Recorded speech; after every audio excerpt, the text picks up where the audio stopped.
estudaremos a elipse. E para nos ajudar estão aqui alguns alunos da Escola Estadual Antônio Fernandes de Oliveira. Espero que gostem. O estudo da elipse é muito importante para a matemática. Apolônio estudou as cônicas, que inclui aí, no caso, a elipse, pelo simples prazer de pesquisar, somente por curiosidade científica. Durante muito tempo, não houve estudo detalhado das cônicas no mundo científico. No entanto, estudos de físicos, astrônomos e projetistas foram mostrando a importância do estudo de Apolônio para o mundo em que vivemos. A elipse, por exemplo, está associada à órbita dos planetas em torno do Sol. E por falar em órbita dos planetas, por que não unir o útil ao agradável? Nós temos o Eric Ramos, que é da turma do terceiro ano B, então eu convidei ele para estar cantando uma música com a gente, ok? Quando segundo o sol chegar, para ele alinhar as órbitas dos planetas, derrubando com a sombra exemplar, o que os astrônomos diriam se tratar de um outro cometa.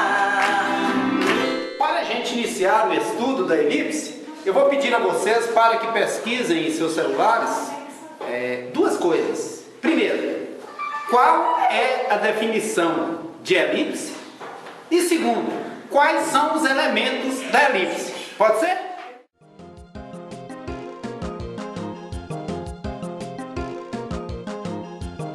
E aí, moçada, na pesquisa suas, vocês conseguiram encontrar a definição para a elipse? Alguém pode ler para a gente, por favor? Eu.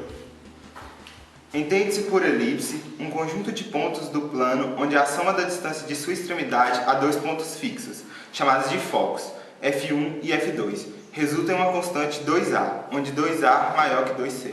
Ótimo, muito bom. E quanto aos elementos da elipse, alguém quer colocar para a gente o que foi encontrado para esses elementos? Eu. Os focos. E o que seriam focos?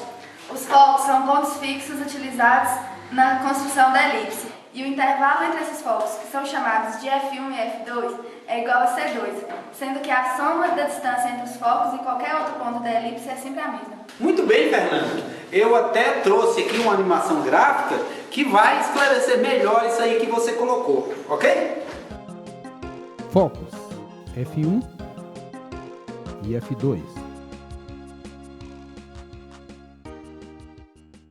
Alguém pode nos apontar mais um elemento da elipse, por favor? O centro. E você poderia ler para a gente o que você encontrou para a definição de centro? O centro é onde os dois eixos se cruzam ortogonalmente, ou seja, formando quatro ângulos retos, ângulos de 90 graus.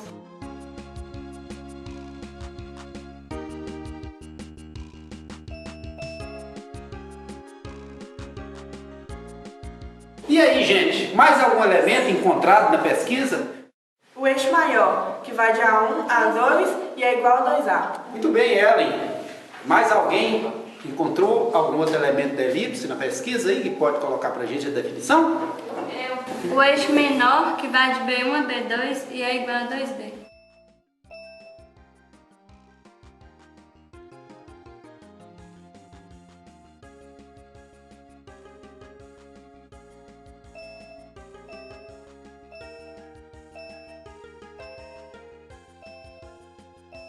Eu não entendi direito essa parte que diz que a soma da distância de sua extremidade a dois pontos fixos, chamados de focos, F1 e F2, distância focal, resulta em uma constante 2A, onde 2A é maior que 2C. Tem como explicar isso? Muito bem, Ariel. Sua pergunta foi ótima. Nós vamos... primeiro, a gente vai assistir uma montagem gráfica na televisão, onde evidencia isso que você está falando, né? E depois também, se ficar algumas dúvidas, a gente vai estar construindo mesmo a elipse, ok? Vamos aqui criar uma elipse a partir de dois pontos fixos que chamamos de focos, F1 e F2, e um cordão que vai ser o mesmo para traçar todos os pontos da elipse. Então, por isso que dizemos que é uma mesma distância de um ponto qualquer da elipse aos focos. Esse cordão branco que você vê aí tem o mesmo comprimento para passar em todos os pontos da elipse, estando afixados nos dois focos F1 e F2.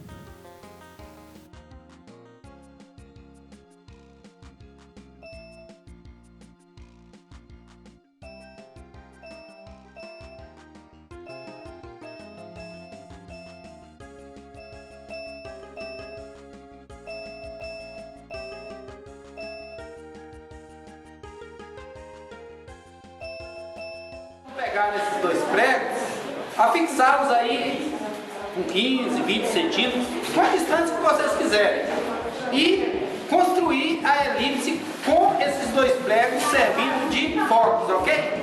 Não pode ser tão esticado de forma que não dê, para fazer a curva da elipse, não tão próximos de forma que dê um círculo.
Professor, algumas elipses são mais arredondadas e outras mais achatadas. Por que isso?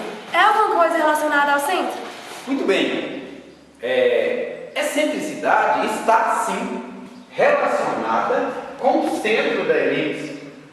A excentricidade é a distância dos focos ao centro.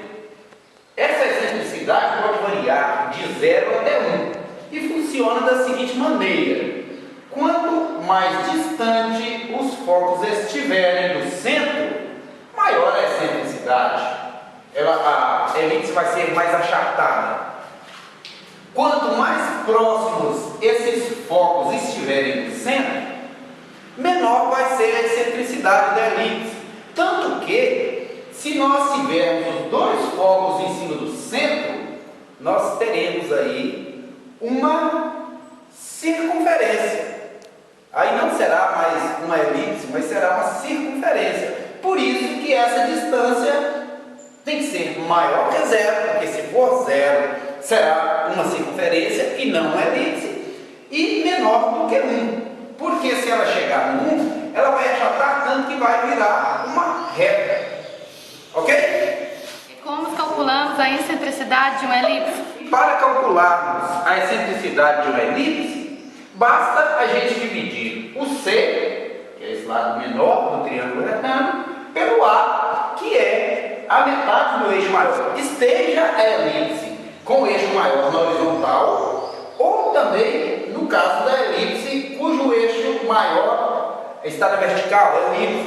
Mas para qualquer um dos casos, basta dividir o C do triângulo retângulo, esse lado menor do triângulo retângulo, pelo A desse triângulo retângulo, que é a metade do raio maior. Entendeu?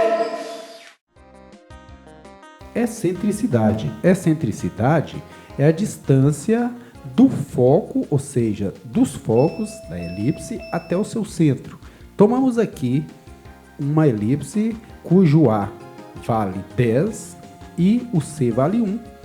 C sobre A será 1 sobre 10, que dará 1/10. A elipse cujo C vale 2 e o A vale 10, 2 sobre 10, 2/10.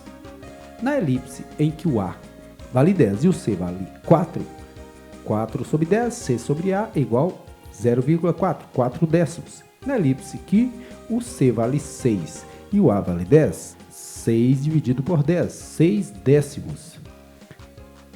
Na elipse em que o C vale 8 e o A vale 10, 8 sobre 10, 8 décimos.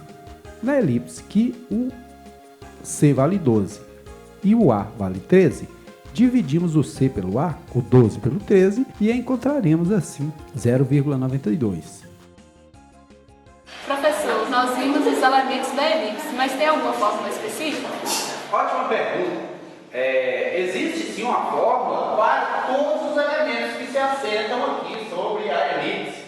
Porém, nós estamos com pouco tempo, então não daria para eu estar fazendo a demonstração da fórmula aqui, mas eu vou apresentar para vocês um videozinho que eu produzi, uma animação gráfica, onde mostra como que essa fórmula funciona para os elementos da elipse, tá certo? Fórmula reduzida da elipse com centro na origem. Observem aí que as coordenadas de qualquer ponto na elipse são x e y, ou seja, ele vai chegar em uma determinada altura do eixo x e em uma determinada altura do eixo y. Aqui, como o eixo x da elipse é o eixo maior, nós temos que colocar o x2 sobre o a ao quadrado, onde o a é metade desse eixo maior, e y ao quadrado sobre b ao quadrado, onde o b é a metade desse eixo y elevado ao quadrado, igual a 1. E quando o eixo maior da elipse for o eixo y, que é o nosso caso aqui, o a será a metade desse eixo e o b será a metade do eixo x. Qualquer ponto que eu pegar nessa elipse, eu vou ter que observar que a ordenada y dele ao quadrado vai ter que ficar sobre a ao quadrado, uma vez que agora o a se situa nesse eixo y.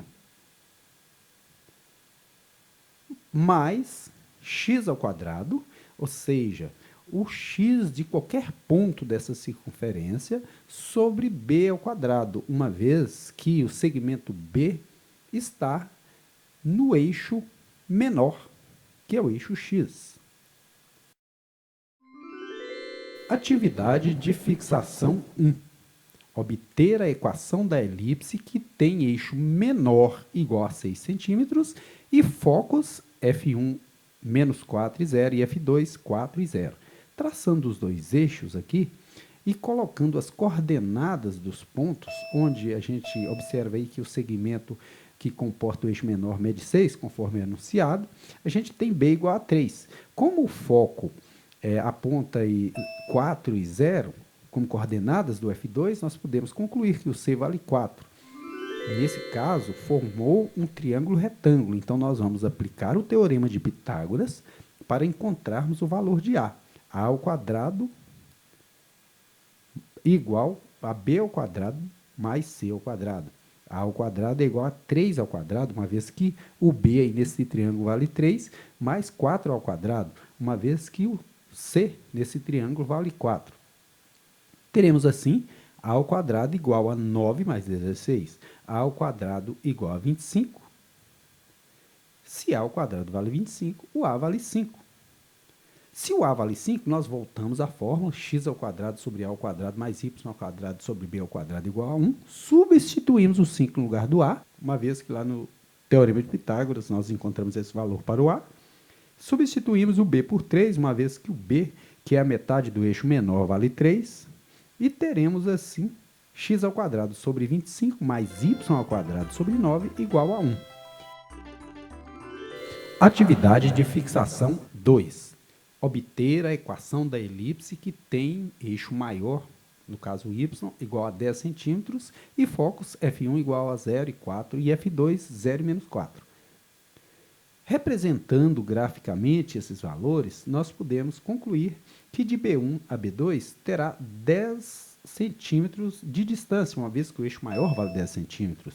E o eixo menor, aí de A1 a A2, que a gente não sabe quanto que é, nós colocamos B. O foco, o F1, nós podemos concluir que o C vale 4. Se o C vale 4 e o A vale 5, o que nós temos que fazer? Substituir o A por 5 lá na fórmula, onde diz que é y ao quadrado sobre A ao quadrado, uma vez que o eixo maior é o y, mais x ao quadrado sobre b ao quadrado. 5 ao quadrado, 25, então x ao quadrado sobre 25, mais y ao quadrado sobre 16, igual a 1. Atividade de fixação 3.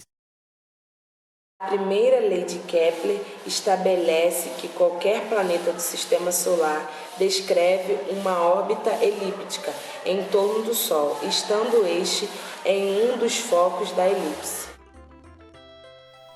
Veja aí a ilustração gráfica onde o Sol ocupa um dos focos da elipse.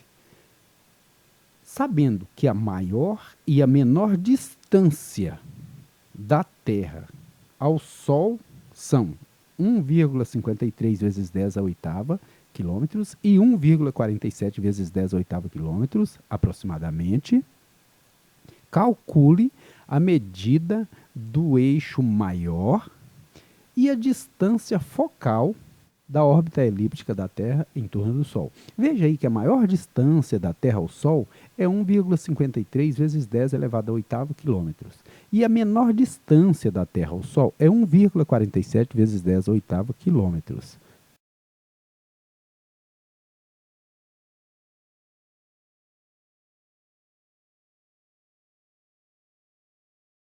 Resolução. O eixo maior é igual à soma de 1,53 vezes 10 à oitava mais 1,47 vezes 10 à oitava. Efetuando essa operação, teremos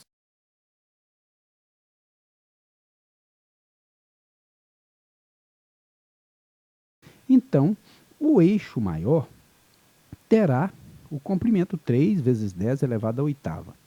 A distância focal é a distância entre os dois focos. É o total do eixo completo, menos as duas extremidades aí que vão do foco onde a Terra passa mais distante e mais próxima, que é 1,47 vezes 10 à oitava. Então, efetuada essa operação, teremos como resultado 2,94.